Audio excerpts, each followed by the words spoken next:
Hello my friends, Namaste. I am now starting part 3 of Astrology for Astronomers. We are looking at a sky map, also sometimes referred to as a planetarium, of Madonna, the singer and actress Madonna's birth chart. And we're looking at it from the horizon perspective. This is the horizon around the outside. This is half the sky above her. This is the half the sky below her. Mercury in her chart is right here, just above the horizon. It had just risen. Here's the star Regulus, here's the sun, here's Uranus, and here's the moon. It had not quite risen yet. It's below the sky, just below the horizon. Now, I want to confirm for you that if we do an azimuth altitude chart in your software, it will look, the positions will match what you expect them to be by looking at the sky. So let's do that. And this is important. You may be wondering why I'm putting so much emphasis on the horizon chart, because the same exact principles will apply to the way we normally do astrology on the ecliptic plane. So this is relevant, folks. You know, it's very, very relevant. It may not seem quite as relevant as it is, but it is. Okay, so I'm going to go back to the main part of Sirius. Here's Madonna's birth chart, our normal chart. I'm going to go back and set it, go to coordinate system. I'm in the Sirius 1.3 software, and I'm going to select this, we call horizon, one of the 3 variations of an azimuth altitude chart. This is the one that puts east on the left and south on the top. I click that, and here, by the way, in the previous video, part 2, I mentioned that the positions are given as zodiac sign positions. If you don't like that, you can uncheck that, and it gives you a preview of what it means. This is a technically more correct way, because usually zodiac signs are regarded as existing only on the ecliptic plane.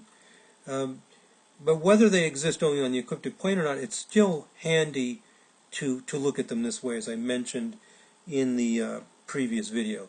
Anyway, I click OK. Now, what I'm saying is that these positions, and let me go to this other wheel style where I've got all this detail, and it shows me the altitude here. Same chart wheel. Houses are removed from this by default usually, because how you do houses on the horizon plane is a big question. So usually we just look at the positions. Now, what I'm saying is that Venus here at 25 Pisces 46, you should be able to look at the horizon chart and see that it's 25 Pisces 46 and that its altitude is 34 north 37. And I've summarized those positions right here. So here's Venus, 25 Pisces 46. I can probably slide this guy over. Yep, and we can see that part of the wheel. So does it make sense that in the azimuth altitude chart, or what we call horizon chart, that variation of azimuth altitude that we call the horizon chart, in Sirius, that the Venus azimuth is 25.46 and the altitude is 34 north 47? Well, here's Venus, right there, right before the 0. Yep, about 5 degrees. If we project it, it's called, find that closest point, about 5 degrees. This is 30, so, you know, it's about 5 degrees, and it's 15, 30, a little, about 30, ends up being 34, a little more than 30 degrees north altitude. Similarly, Uranus is just below this, just a little bit. It's 2 degrees azimuth, and it looks like 20-something north, and it is 23 north. Another example, Sun, a little bit past Uranus, going around here, and it's a little bit less than 15, because each one of these lines is 15 degrees. It's almost up to the first line away from the horizon, and in fact it is 5 Aries, which means 5 degrees 54 minutes, altitude 13 north. Mercury is 1 degree past the Sun, measuring this way, but has only about a half a degree, 0 north 37 altitude. So you see how you need 2 coordinate systems to describe where a planet is. In astrology, we usually use one coordinate system. We just say that, a planet is in Aquarius, 5 degrees Aquarius. We don't usually talk about the distance away from the great circle we're measuring on. We use only one coordinate, but you need two coordinates to clearly describe where something is. You need its longitudinal position and its latitudinal position. And for the horizon, longitude is called azimuth, and the latitude, or distance away from the circle, is called altitude. In Zodiac positions along the ecliptic plane, we don't have fancy names. Longitude is longitude, and latitude is latitude. So we measure along the ecliptic plane from where it intersects at this point where the ecliptic plane intersects the celestial equator.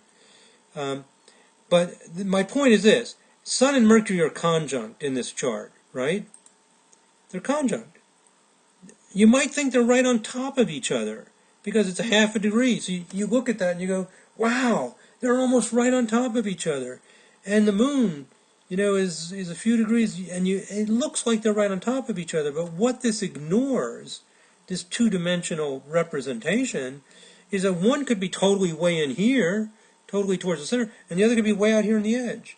So the Sun and Mercury are 1 degree apart, measured along the horizon, but they're pretty far apart, measured in altitude.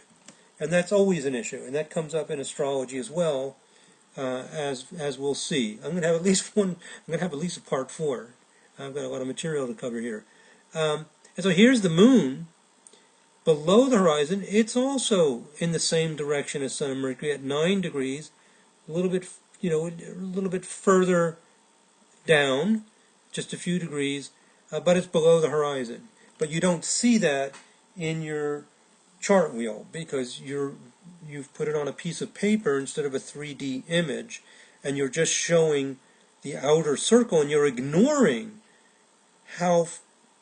you're ignoring altitude. You're ignoring how far away from the horizon or towards nadir, away from the horizon and towards the zenith. You're ignoring that, and you're just projecting it on the edge. That's a really important thing because you know what? That's what we do in astrology. We don't actually use the positions of the planets. Is that scary or what? Let me say that again. We don't use the actual positions of the planets in astrology. We make believe they're on the ecliptic plane. So you see how Mars is a little bit above the ecliptic plane? Here's the ecliptic plane is the path of the sun. Here's Mars. We ignore that. We say, oh, come on, this is too complicated, and we drop it. We project it, as it's called, or make believe it has no latitude, because it's called longitude and latitude along this plane, and we just make believe it's on there, and we take that point. For the sun, it's not a problem. Sun's always there, so we do use the actual sun. Uranus doesn't move very far from the ecliptic plane for anybody, and there it is, as usual. Her Venus happens to be almost right on the ecliptic plane, has almost no latitude, so not much, you might say, fudging or compromising involved there. So these are things to know about. If you know the astronomy behind your astrology, it helps you know what you're talking about, and that can give you some new ideas and perceptions. So here's the moon, quite a bit off. Here's the ecliptic plane, the green one, and we just drop it, and we make believe it's here. And we're now almost ready to answer our question about why Mercury and Moon appear to be the same distance from the Ascendant, but their time of rising is not maybe what we would expect. So let me show you that. Let's go back here. So we're getting close to answering our question. Let me pull this back into the center of the screen. I think that's pretty good. Okay. And I've already explained this part. To understand why, I'm going to go back to Madonna's normal chart, settings, coordinate system, normal. In other words, zodiac longitude. Click OK, and I'll go back to this larger wheel. So Mercury is about 3 degrees from the ascendant, Moon is about 3 degrees ascendant. They're not both 3 degrees from the horizon, and we can see that now. Hallelujah, I've finally answered that question from part 1 of this series of videos, is that we're using this point. If we project Mercury, we're using this point right here. I could capture this and draw a little mark on it in the paint program, but you see what I'm pointing, right? I'm going to drop Mercury, project it is the proper term. So it's right here. We're using this point here. We're not using this point. Mercury is on the horizon, but we don't use Mercury. We use the projected position, which is about that far, which is 3 degrees. Cool, huh? We now understand why Mercury's on the horizon, but in astrology we say it's 3 degrees from the ascendant, because we're using this point, the projected point of Mercury, which is here. Where's the ascendant? Do you remember? It's right where this green thing crosses, the green line crosses the red line. So you've got this distance, which happens to be 3 degrees. It looks like it more like 2 degrees to me, but it's 3 degrees. I mean, what do I know? I mean, you know, our eyes are not that good at doing this. It's 3 degrees. And similarly, let's look at the moon. When we look at the moon and we project it onto the ascendant, actually, my eye is not very good at this because pretty good. I'm wanting to put it almost on the ascendant, but actually it ends up over here. Right about here, and it's also about 3 degrees.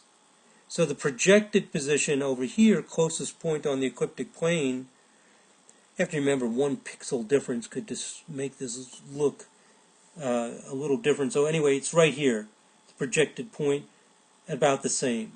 So we're not using the moon, we're using its projected point, which is also about 3 degrees. And actually, its direct distance, we found out its altitude was 4 degrees, is about the same. Moon is about the same distance measured direct to the horizon as the projected position is, because the projected is here and the direct is will be there. Whereas for Mercury, it's on the horizon, only half a degree, but the projected position is 3 degrees. So we use the projected position, and so in our astrology chart, that Mercury is not the real Mercury. That's Mercury projected on the ecliptic plane, and that projected position of Mercury on the ecliptic plane is 3 degrees from the ascendant point, not the horizon, and the ascendant point is this point.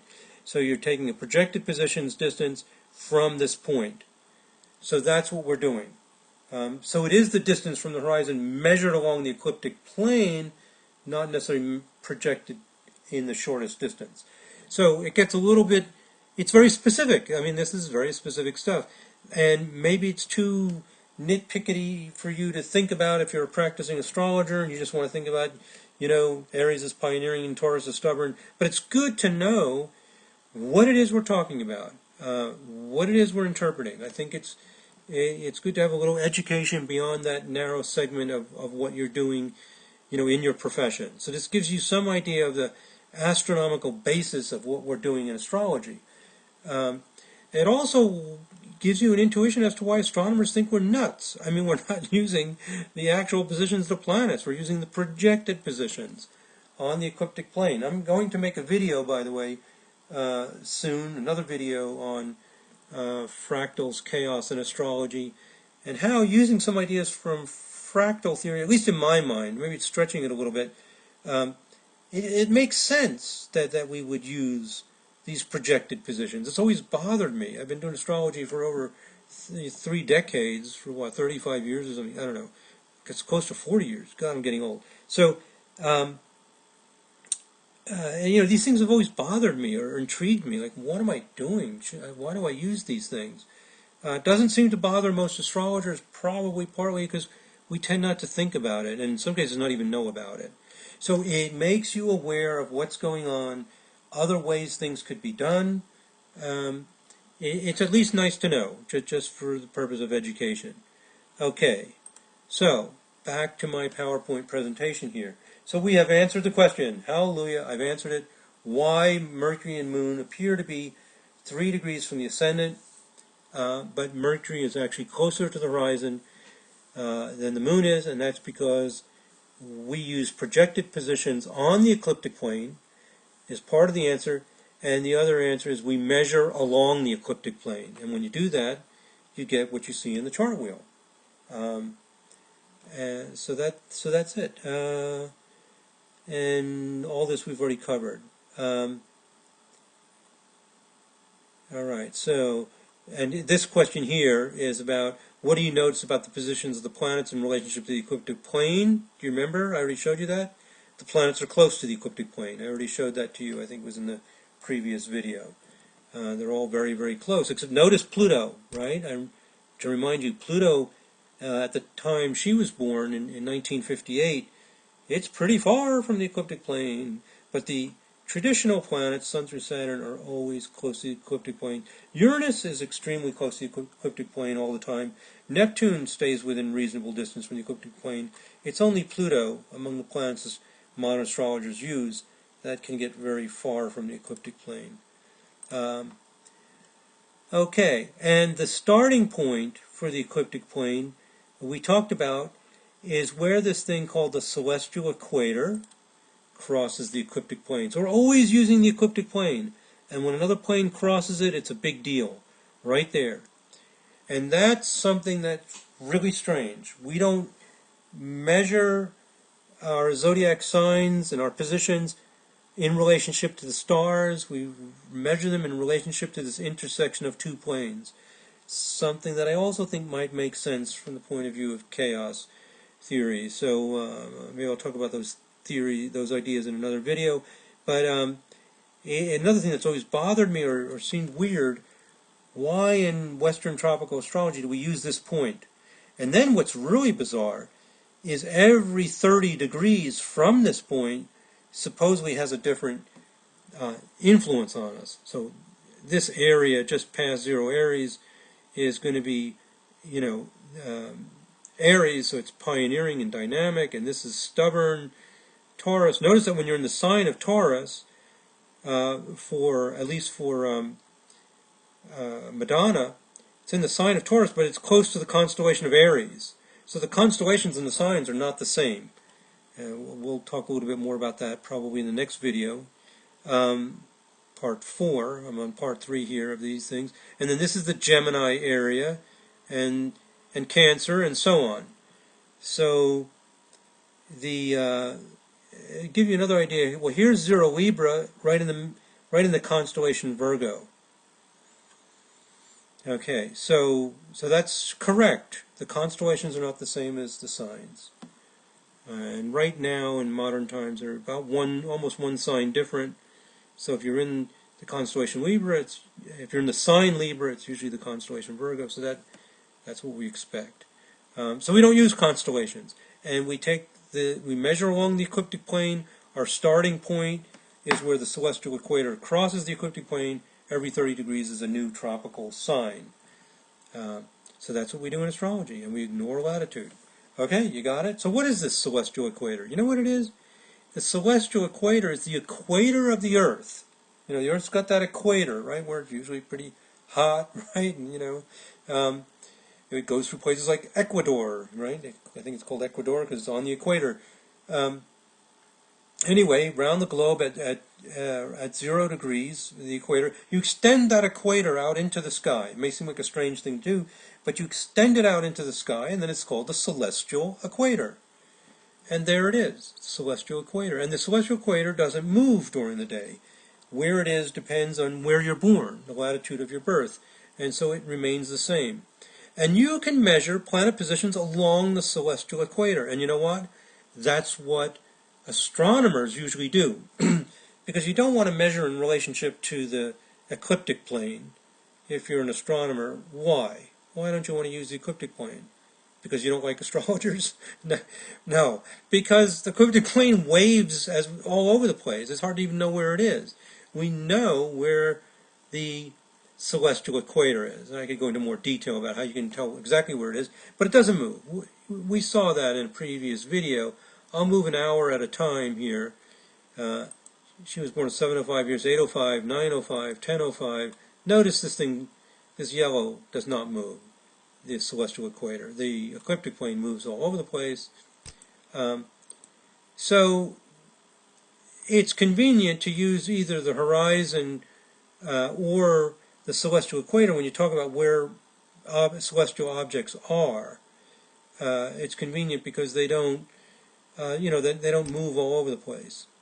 So I'm back to her birth time with that Mercury just rising, 12:05 universal time. So I'm back to her chart. And so it doesn't move, and it's convenient. Now, you can measure planets along any circle. If you measure along the horizon, it's called azimuth, and the distance from the horizon is altitude. If you measure along the ecliptic plane, you have longitude and latitude. If you measure along the equator, it's got this strange name, or strange if you've never heard it before, called right ascension. Okay, it's just, that's what it's called. They gave it a name. They called measurement along the horizon azimuth.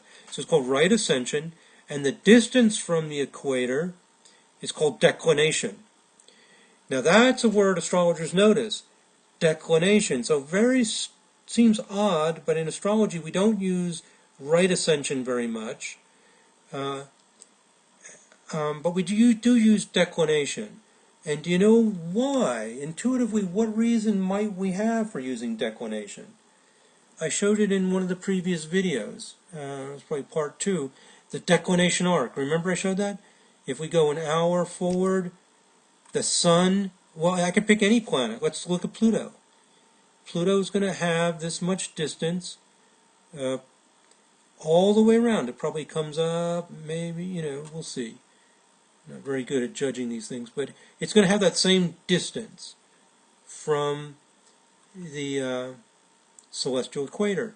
So it goes parallel during the day to the celestial equator. So all of the planets move in parallel paths in their diurnal motion.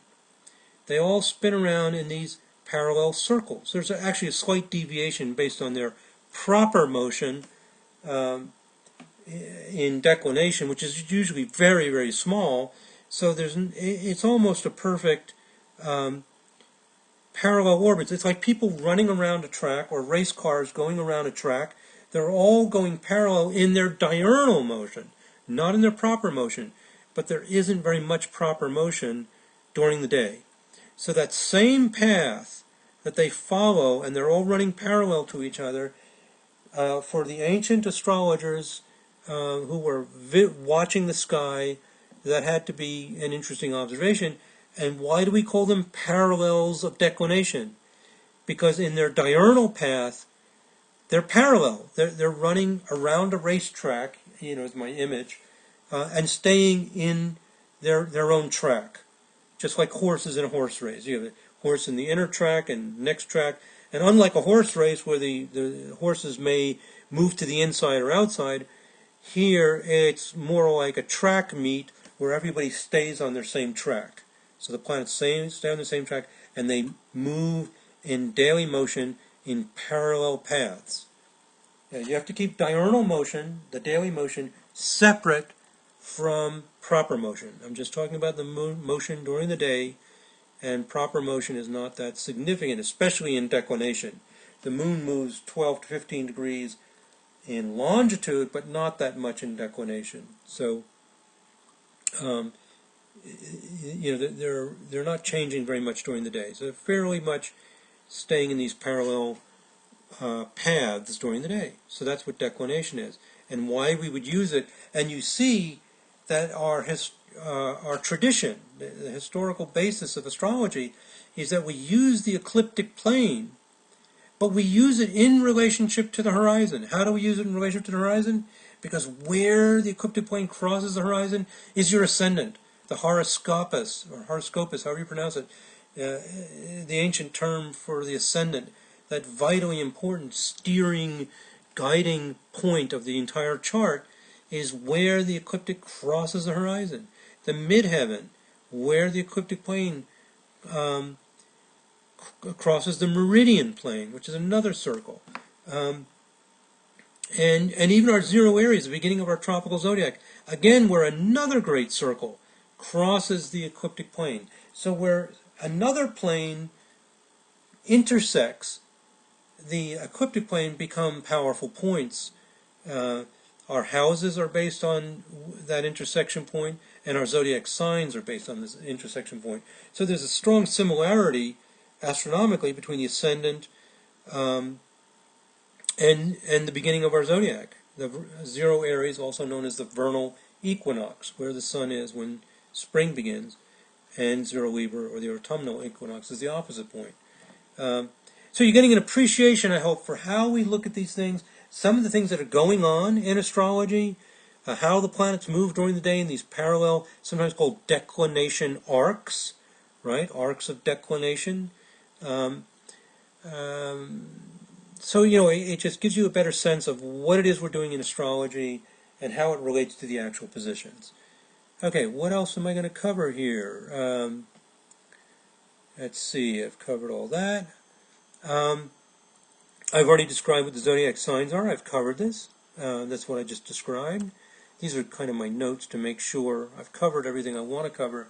Now, let me talk a little bit about the relationship of the zodiac signs to the fixed stars. Actually, what I'll do, I'm going to end here because I'm about to start a new topic, and I'll put this in part 4 of Astronomy for Astrologers. Okay, that'll be it for the moment.